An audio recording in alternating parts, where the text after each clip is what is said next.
Yeah,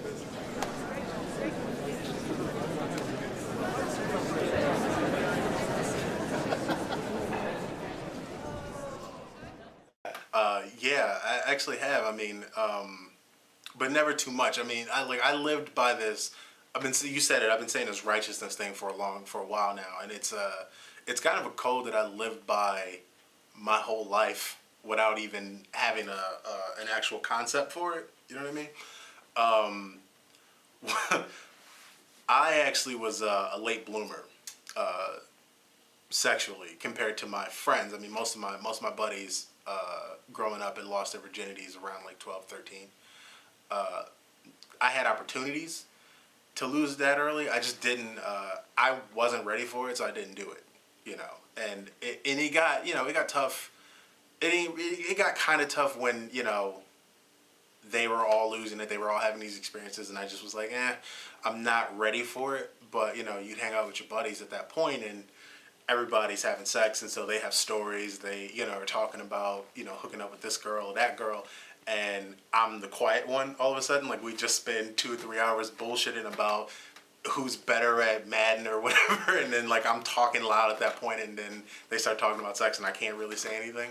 So, and they would give me a hard time from time to time, but it's one of those things. You take it, you take the good with the bad. So it's okay, it's whatever. And I guess in the end of it, they all became teen fathers after that. So I kind of won the war on that one.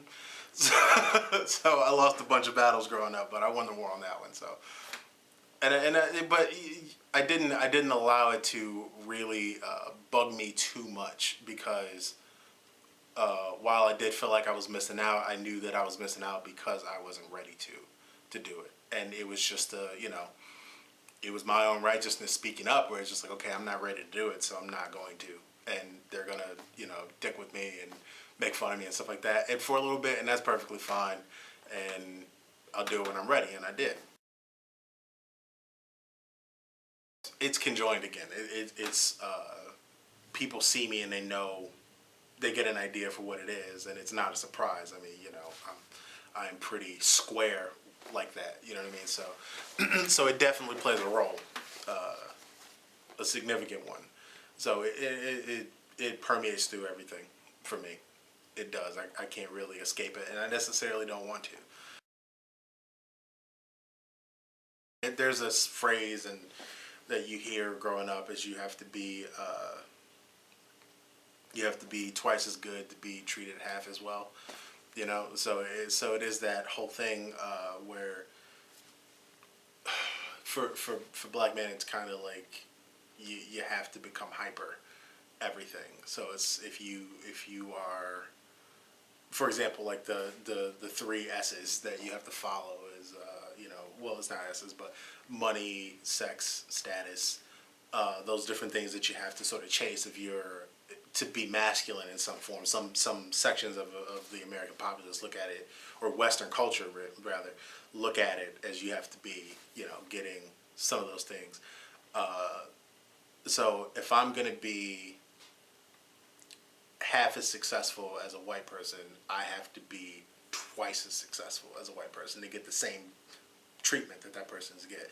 If I'm supposed to be dynamic sexually, I have to be twice as dynamic sexually than the average white dude or a Latino guy or Asian guy. I have to be twice as good as that to be put into the same category. So you constantly have this pressure to be more. You know what I mean? And it's this strive for abundance, and for some guys it's difficult. Difficult or completely overwhelming, and they just don't do it. I mean, and so within those communities, I mean, you have like some dudes that just don't fit it. They just don't fit in, and personally, I mean, it's perfectly fine. You don't have to. It's all BS anyway. But it can be for people who don't share that sentiment about it. I mean, like it could be devastating. And then you have to find something else to do it. And those guys normally become funny, or they try to find some other way to double up. But even when you do that, you still have to if I'm going to be a funny guy, I have to be a hilarious guy. I can't just be funny. I have to be double. I have to be on top of everything, you know. So there is that, and then there are some people who just some guys who just don't answer to it at all. You know, it's just like, oh well, too bad, and they're kind of outcasted in a way. I mean, and it's not as organized as I'm making it seem, but you know, but that's the general gist of it. And then you have some people who just are alternative to that, and they're just like, you know, I'm gonna be the opposite, and then sometimes it looks as it's like if you have a person who is I'm going to just a little continuum sort of an idea or whatever. Like if I'm gonna be shunning masculinity, then I'm gonna be embracing femininity, and if I'm doing that, I'm embracing femininity. I have to be twice as feminine. So it's that whole I have to be more to be noticed. You know what I mean? And it comes. It's a real thing, and it's a real intercultural thing that is stupid, but we do it. So yeah, we do it.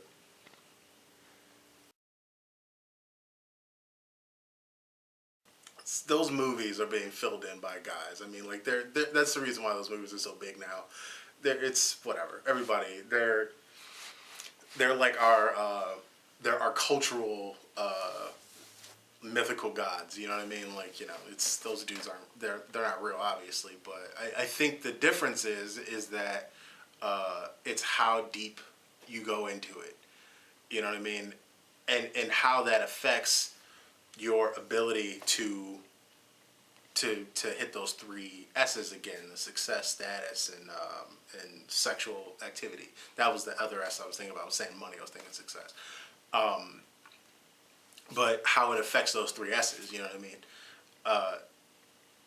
That could paint the picture that you are, you know, less masculine or whatever. But that's all really contingent upon those things, how those things work. I mean, like one of my best friends, my buddy, he he kind of stopped because he got bored, but he played World of Warcraft for God, I don't even know how long, like 5-6 years. He played it all the time. He loved that game. Reads all the Game of Thrones books. He is the biggest comic book nerd I've ever met. I mean, he knows, he remembers stuff about the comic book worlds and all the different universes they have and all these different things like that. He remembers all of it. And I've never seen a better guy when it comes to those three S's. So, you know, his you know, I think he's a dopey looking dude, but you know, he's a straight guy and women find him delicious. They love him. He's very, very good with them. He's a pretty successful guy. You know, he's a dude. He's a dude, but he's a nerd too. So I think it's just it's a balance, and I think because every guy, because I'm not gonna say every guy, but most guys, most dudes, they grow up with some of that, you know, and it's like you don't just abandon it, you know. I like it because that was the thing. I mean, you were. I just know for when I was growing up, I can speak up from my experience when I was growing up. If you didn't read comics as a boy, it was like, like, how do you not read comics? I mean, like that was the thing. I mean, a lot of my female friends, we read comics, so they knew comics too. So it was just, you know, and if you're moving as a youth, you're moving in this, you know, this 2-part system.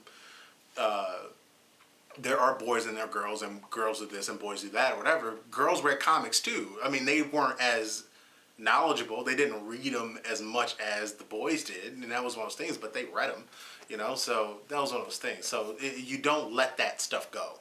You know, that's the point I'm trying to make. You don't let it go. So it's just a matter of how much has those things affected your ability to reach those three S's: the status, success, sex thing. My key phrase, my keyword is that righteousness thing, man.